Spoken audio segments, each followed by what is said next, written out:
So the most requested video on this channel right now is you guys want me to make a video on how to deal with quote-unquote spammers, or how to be very aggressive players online. And so I thought a lot about how I wanted to make that video over the last 2 days. And I realized that there are only a couple of things I can teach you that are going to help you in like every situation against these aggressive guys. The reason for that is that Tekken is a game that is about, really, for the most part, very specific situations. And so when you're dealing with an aggressive player, it really depends on what character you're playing and what strings they are applying if you want to know how to beat them and how to get out of those situations. And so what that means is that you simply have to start up building a bank of knowledge, functional knowledge about the move lists in the game to be able to deal with a lot of these aggressive guys. There are definitely a couple of things I can teach you, and I'm going to show you some of them in this video that are going to help you a lot if you're not using them right now to deal with people who are spamming online. But the first thing I want to do in this video is I want to talk a little bit about how I think you should philosophize and strategize when it comes to this matter.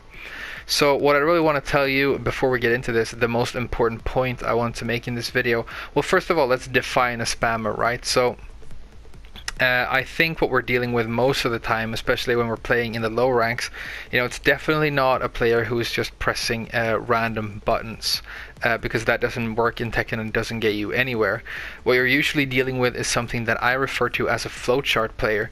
It's a person who knows that a certain attack can carry into another attack, into another attack, into another attack, and unless that sequence is dealt with in a very specific way by the opponent, such as a sidestep or maybe a ducked high or whatever it may be, it's a very safe thing to keep on abusing, and you can end up getting a lot of damage. So you do like this move into that move, and then you're in back turn, so you do like a low back turn launcher, and then you get a combo, and then you have your favorite Oki options that you always do, and so on and so on.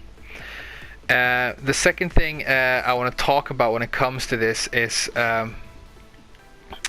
first of all, I want to give you guys a little bit of a digital pat on the back here, because I want you to realize that it is very understandable and very common to be frustrated when it comes to these things. I mean, just think about it. As an example, say I'm online here and I'm playing against this Katarina. Katarina is going to be, like, if it's a very spammy aggressive player, not really consider me or worry about the opponent at all, just really use a lot of button presses and her favorite attacks to create a lot of damage.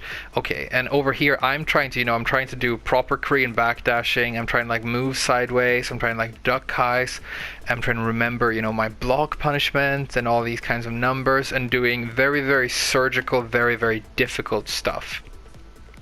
Conversely, my opponent is doing and worrying about none of that. He's just pressing very, very abusable and high damage options in sequence and connecting with them, and I end up losing the game, even though I'm the person who is trying to play Tekken the quote-unquote correct way.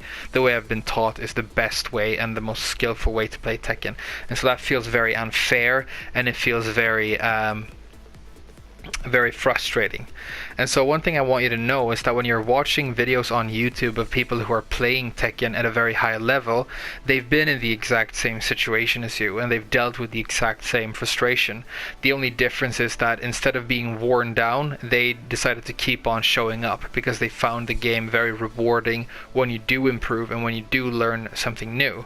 The problem with the Tekken community is that it's a very dedicated community of people who are more or less experts at the game and have been playing it for many, many years.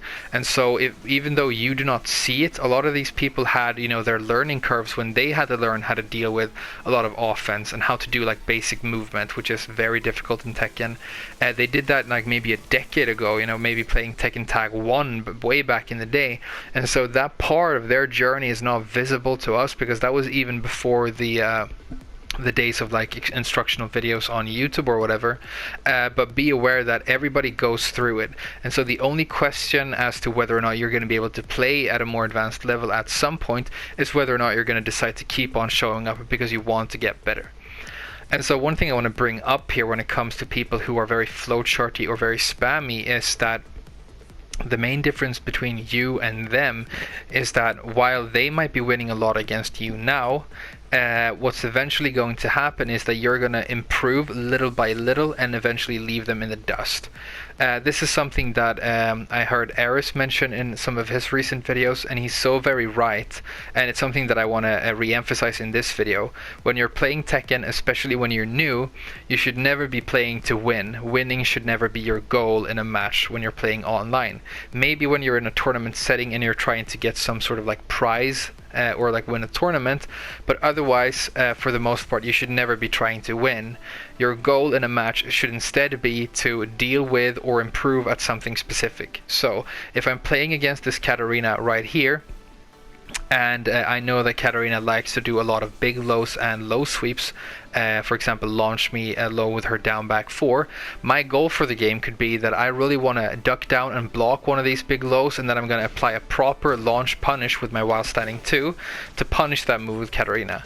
Okay, if I'm able to do that once, because that was my goal and it's something that I haven't been really good at doing lately, even if I end up losing the game, even if I end up losing it 3-0, I should consider that game a success. Because what actually happened in the grand scheme of things is I took a tiny step forward and improved just a little bit.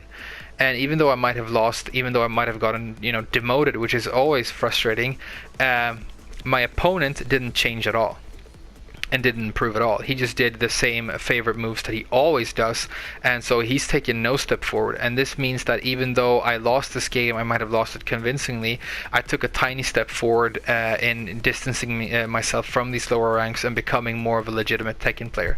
So one thing I want to mention here that I find almost a little bit tragic is, I used to play Tekken 7 a lot in the Japanese arcades, and I would go to the arcades and sometimes you would run into these players who they tend to prefer a small pool of characters, typically characters who are very, very reliant on these, flowcharty playstyles, moves that are very favorable and carry into one another, powerful crush moves and stuff.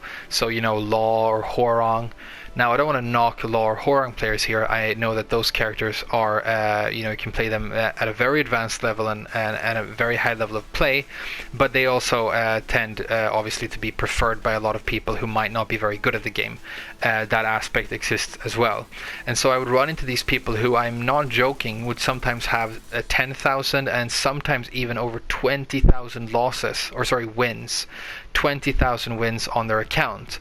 And so just imagine how many losses that is. I mean, if you have 20,000 losses on your account, but you're still playing Tekken in the low green ranks, I mean, you must have somewhere between 40 to 50,000 losses, and you've paid the equivalent of a single dollar for every single one of those losses as well.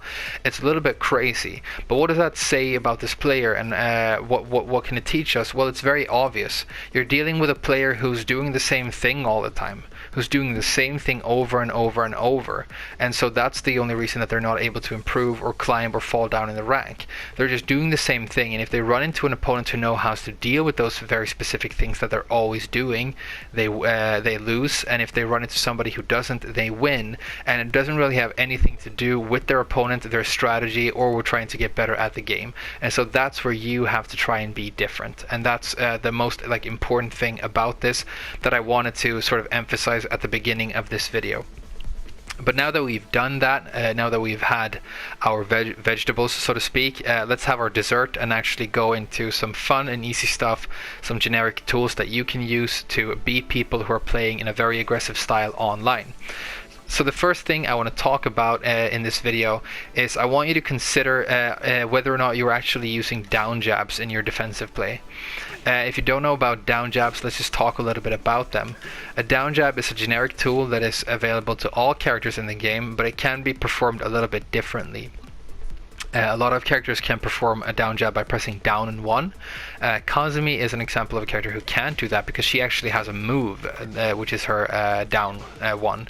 This is Kazumi's down 1, and so she's not able to do a down jab with down 1. So what I do with Kazumi instead is I do down back 1. Another option that you have with a lot of characters is you can do down 2. Kazumi can do it down 2 for a down jab as well, but she cannot do down back 2 because again she has a specific move for her down back 2. So just find out how to perform the down jab with your character, whether it be down 1, down back 1, down 2, or down back 2. And now you've learned how to use one of the most abusable and good tools in Tekken. So the way you apply down jabs, there are mainly two ways. When you're being spammed down and rushed down by a very aggressive opponent, you can apply a down jab because it has two very important properties. First of all, it's very fast, meaning that a lot of the stuff your opponent does can be interrupted by a down jab.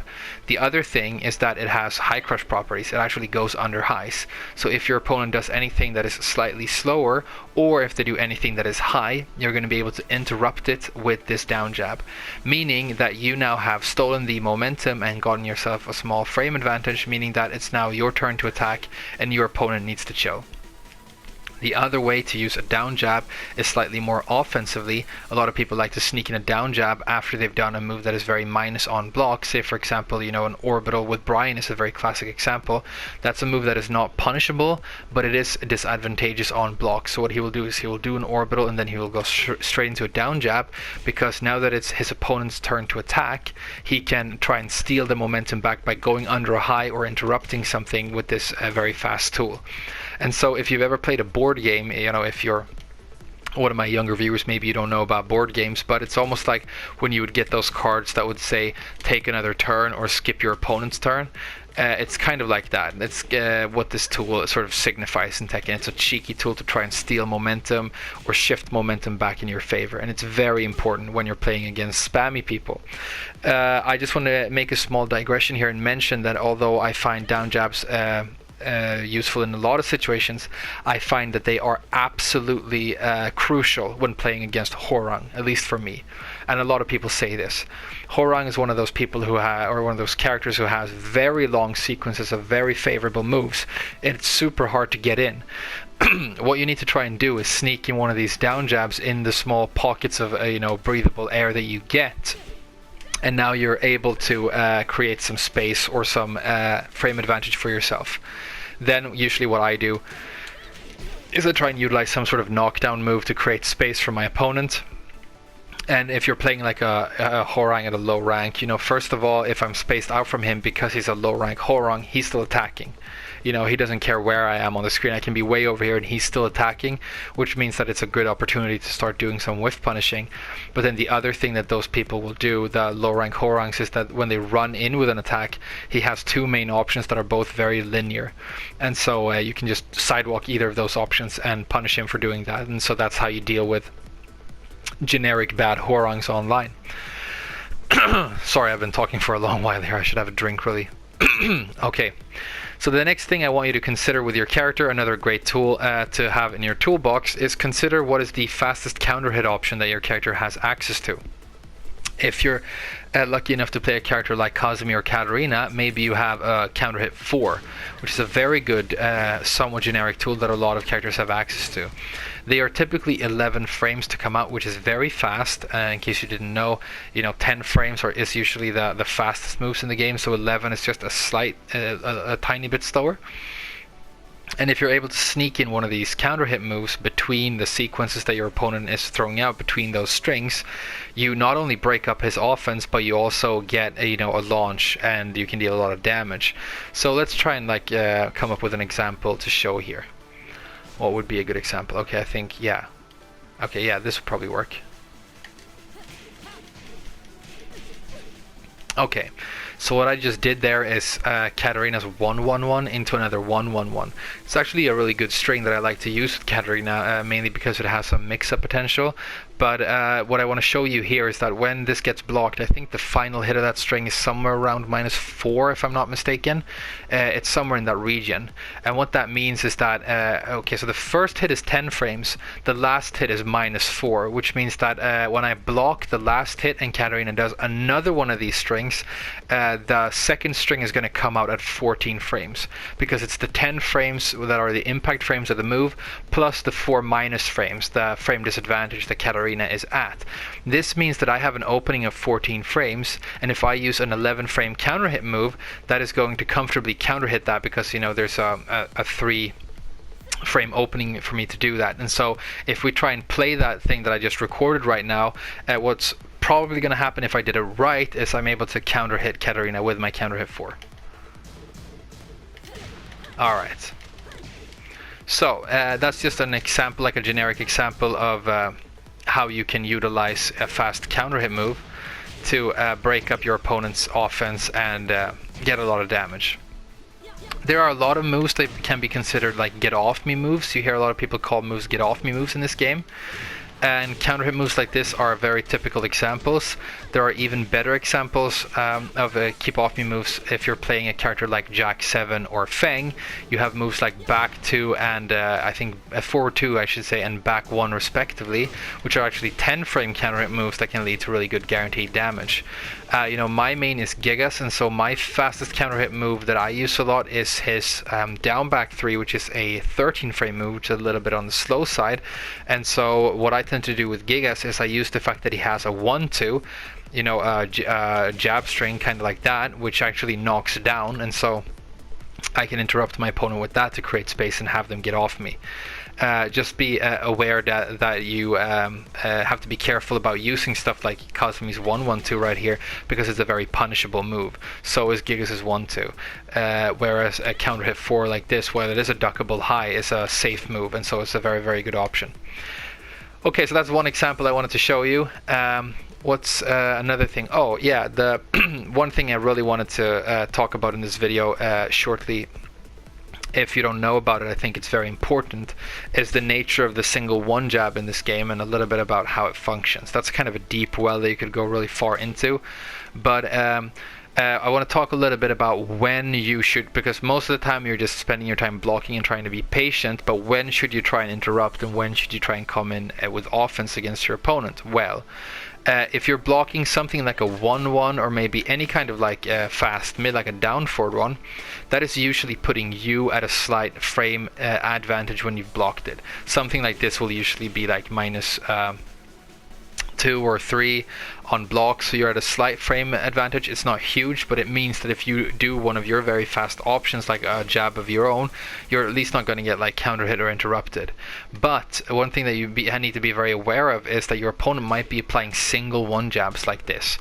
And this is a generic tool that is available to a lot of characters in this game, and actually not only is massively advantageous on hit, if you can just compare, if you look at the way Katarina bobs back her head and she's in a big hit stun, whereas Kazumi recovers extremely quickly and can go straight into her next attack.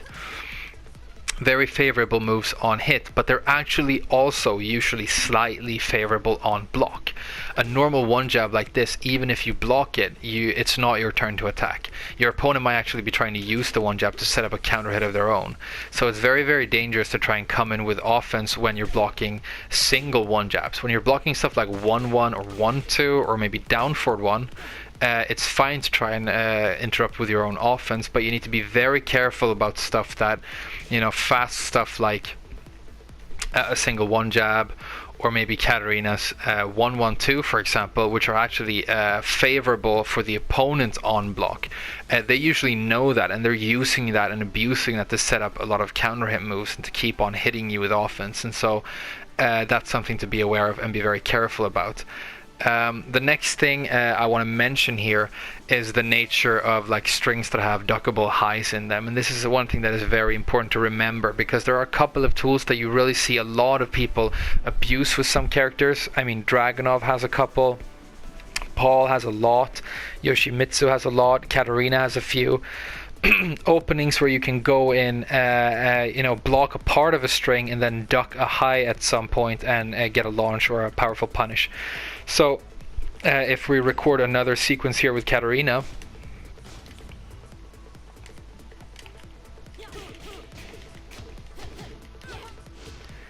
okay, I think that'll work. So what I just did was Katarina's 1-1-2. When I blocked the last hit of Katarina's 1-1-2, that's actually one of those strings that is very favorable for her on block. I think she gets something massive like +7. So let's try and see what happens when I try and come in with like a jab after blocking the 1-1-2.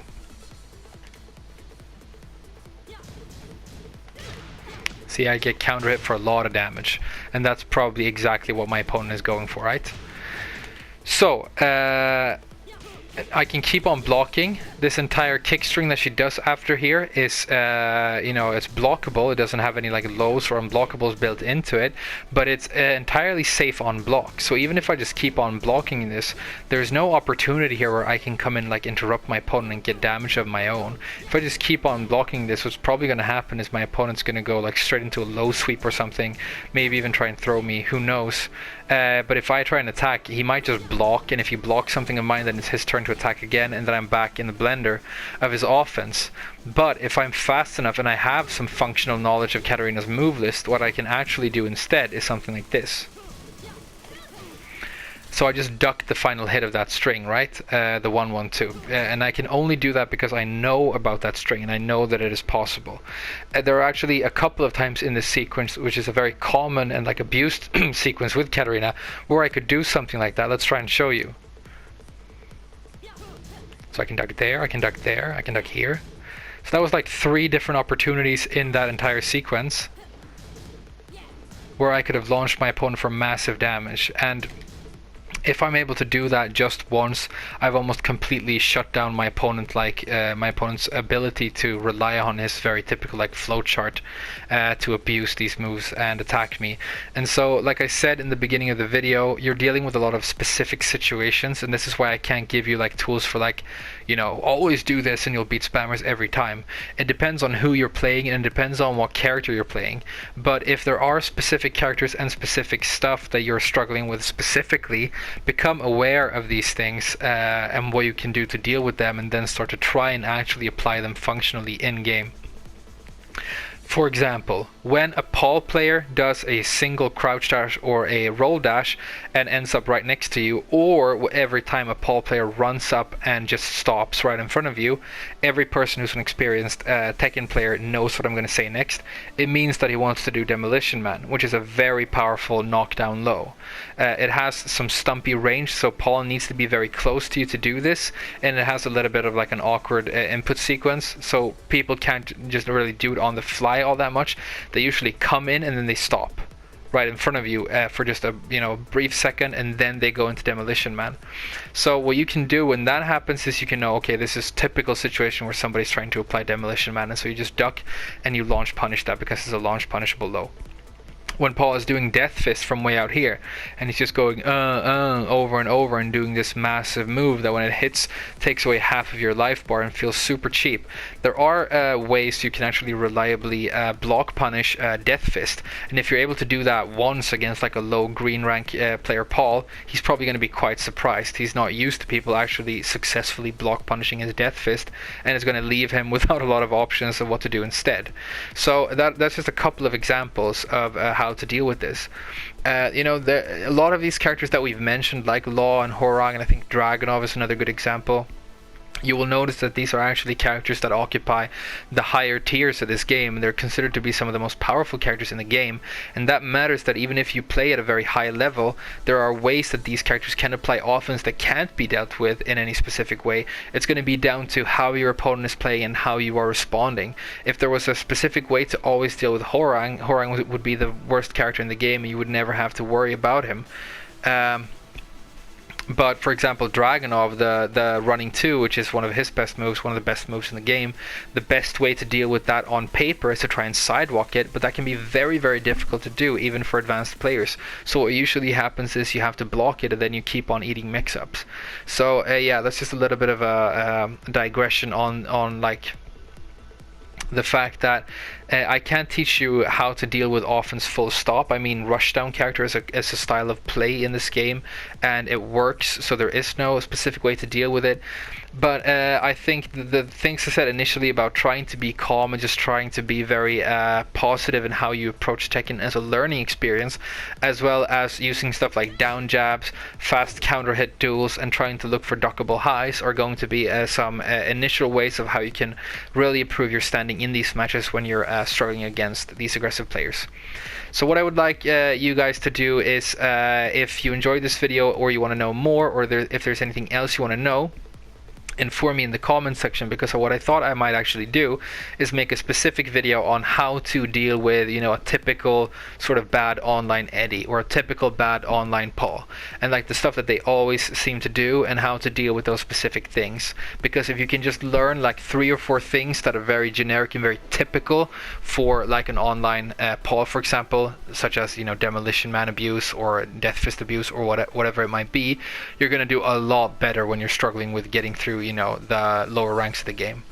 But that's going to be it for this video. I hope it was somewhat enjoyable and somewhat informative. I know it didn't really take the shape you were probably looking forward to, where I just kept on telling you how to very easily beat this guys, but it's simply because I don't think it's that easy, and I think the explanation I gave you here is the most realistic in terms of how you're gonna in the long term improve. So yeah. I hope it was useful. Let me know what you want to see next in the comments. Thank you so much for watching, and I'll see you guys in the next video. Bye bye.